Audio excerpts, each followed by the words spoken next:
Ipinaliwanag naman ng ilang opisyal ng gobyerno sa pagdinig ng Senado ang legalidad ng pag-aresto nila kay dating Pangulong Rodrigo Duterte. Itinanggi rin ang nakaplano ang pag-aresto sa dating Pangulo. Si JB Santiago ng IBC 13 sa Balitang Pambansa.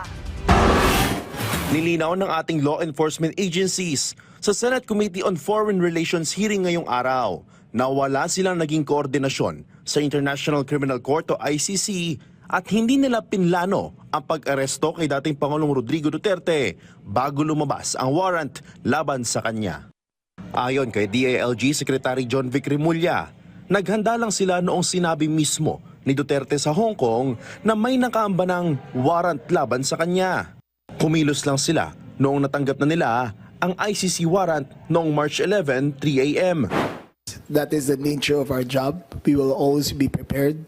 We will always be on hand to enforce any of these laws. The implementation of the ICC warrant is beyond my mandate, and I had no part in it.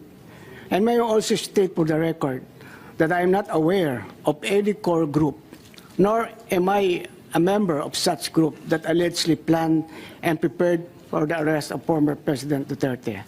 Sabi naman ni Defense Secretary Gilberto Teodoro Jr. at Justice Secretary Jesus Crispin Remulla, wala silang kooperasyon para sa investigasyon ng ICC mula pa noon.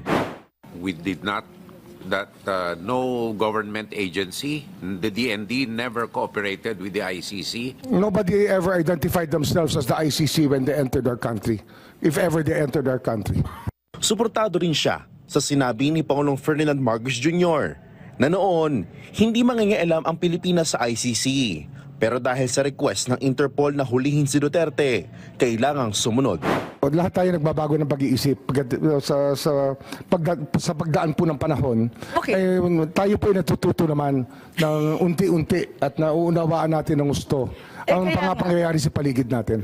Nilinaw rin ni Remulla na ginamit ng ICC ang International Humanitarian Law bilang basihan sa pag-issue ng warrant laban kay Duterte.